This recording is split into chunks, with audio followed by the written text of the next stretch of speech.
Terkadang untuk mengungkap kasusnya kepolisian harus lebih ekstra lagi. Jadi guys, kasus kali ini adalah seorang wanita meninggal, ditemukan jasadnya setelah menjadi tengkorak. Kasus ini terjadi di kota Palopo, tepatnya di Sulawesi Selatan. Nah, bagaimana kasus dan ceritanya? Jangan lupa untuk subscribe channel ini dan jangan lupa aktifkan tombol notifikasinya. Kalau kalian penasaran sama kasus dan ceritanya, ayo kita bahas.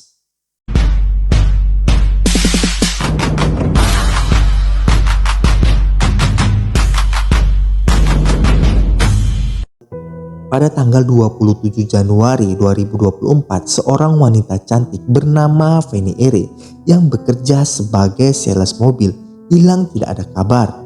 Feni tinggal sendirian di rumahnya di Jalan Pongsipin, Kelurahan Mukajang, Kota Palopo, Sulawesi Selatan. Sementara itu, orang tua Feni tinggal di Kabupaten Luwu Utara. Waktu itu, ayah dari Feni bernama Parman sempat mendatangi rumah putrinya, tetapi ia melihat rumah putrinya dalam kondisi terkunci. Ketika ada yang janggal dari rumah putrinya, Parman, ayah Feni, langsung mendobrak rumah anaknya. Saat didobrak, ayahnya terkejut melihat kamar Feni banyak bercak cairan merah. Pas itu, Parman langsung melaporkan kejadian itu kepada Polres Palopo. Setelah itu ditangani oleh kepolisian. Waktu itu belum bisa menemukan dirinya. Pada 10 Februari 2025 temuan baru muncul. Seorang warga yang sedang berada di hutan Kelurahan Batang Barat, Kota Palopo. Waktu itu warga menemukan kerangka manusia.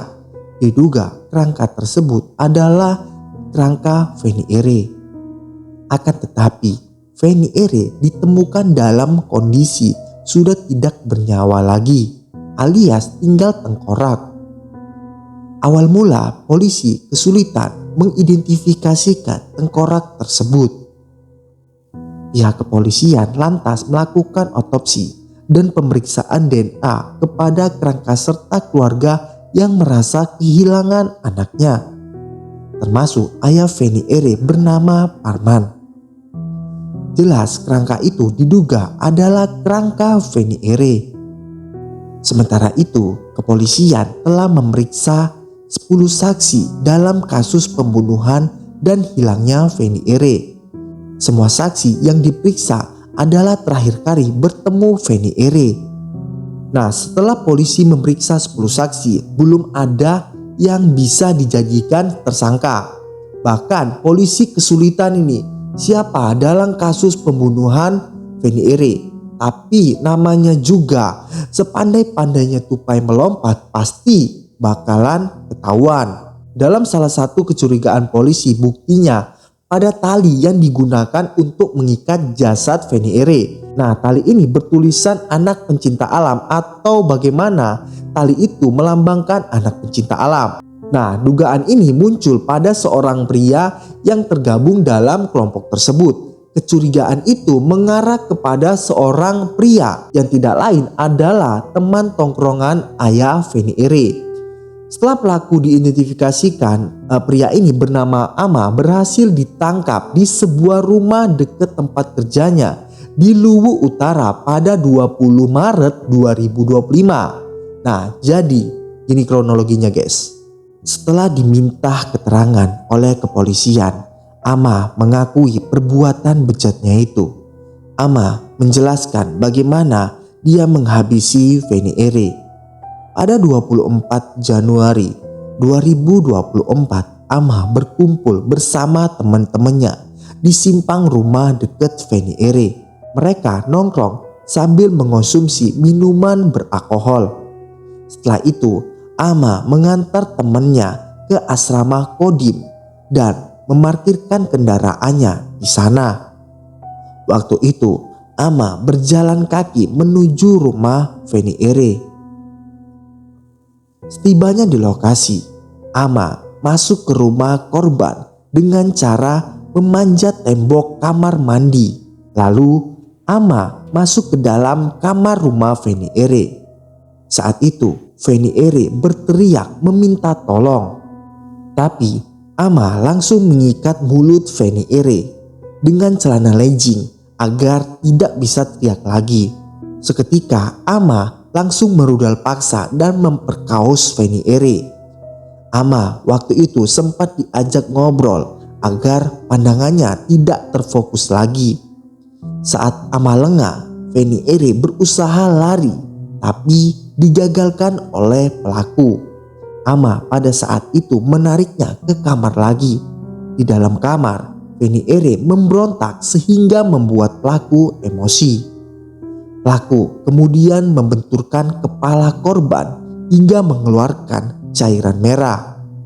Cairan merah tersebut tergenang di salah satu lantai dan terciprat ke beberapa bagian kamar. Untuk menghilangkan jejak, Ama membersihkan cairan merah di lantai tersebut dengan menggunakan pel dan merapikan kamar si Feni Ere. Pelaku lalu memasukkan Feni Ere beserta koper dan berisikan barang-barang korban ke dalam salah satu mobil Feni Ere. Mobil itu kemudian dikendarai oleh Ama. Tibanya di kilometer 38 Kelurahan Batang Barat, Kecamatan Huara Barat, Kota Palopo, pelaku membuang mayat korban. Pelaku mengganti plat mobil milik Feni Ere dan memarkirkan mobil tersebut di sebuah lorong kecil. Pada saat malam hari, Ama kembali di mana dia meletakkan mobil Feni Ere. Setelah itu, Ama mengambil mobilnya. Ia pun langsung menuju ke kota Makassar. Lalu mobil tersebut diparkir di sebuah rumah kosong di Perum Bukit Parung. Pelaku kemudian kembali ke kota Palopo dengan membawa koper yang berisikan barang korban dengan menggunakan angkutan umum. Diketahui sebelum Ama melakukan aksinya, Ama juga pernah bekerja di rumah Feni Ere sebagai tukang pelapon untuk memperbaiki kamar Feni Ere, sebagaimana dia menjadi kepala tukang di rumah Feni Ere. Jadi guys, setelah aku cari tahu apa sih motif dari si Ama yang tega menghabisi Feni Ere, bahwa Ama diam-diam menaruh hati kepada Feni Ere. Bahkan dia seringkali mengucapkan perkataannya kepada tetangga Feni Ere setiap kali mereka nongkrong bareng. Sebenarnya Ama udah paham nih endingnya, kalau sekiranya dia mengutarakan cinta langsung bakalan ditolak. Atas dasar itu dia mengambil jalan alternatif untuk berusaha menculik Feni Ere. Sementara itu Parman, ayah korban, mengatakan pelaku tak pernah membahas atau menyebut nama Feni Ere saat menongkrong. Parman bahkan tak pernah menduga bahwa Ama terlibat dalam kasus pembunuhan yang dilakukan dirinya. Lalu Ama kini terancam hukuman penjara seumur hidup. Warga Feni Ere yang tak menyangka kasus ini akhirnya terungkap. Mereka merasa terharu dan menganggap tim kepolisian sebagai keluarga mereka. Nah, akhirnya kasus ini terungkap setelah 1 tahun lebih ya. Kepolisian mengungkap siapa sih di balik pembunuhan Feni Ere. Nah, itulah sedikit informasi tentang kasus pembunuhan Feni Ere yang baru terungkap setelah 1 tahun jasadnya yang diketahui sudah menjadi tengkorak. Nah, buat kalian terima kasih nih yang sudah nonton video ini. Jangan lupa untuk subscribe channel ini dan jangan lupa aktifkan notifikasinya. Bagaimana kasus-kasus selanjutnya yang aku akan bahas.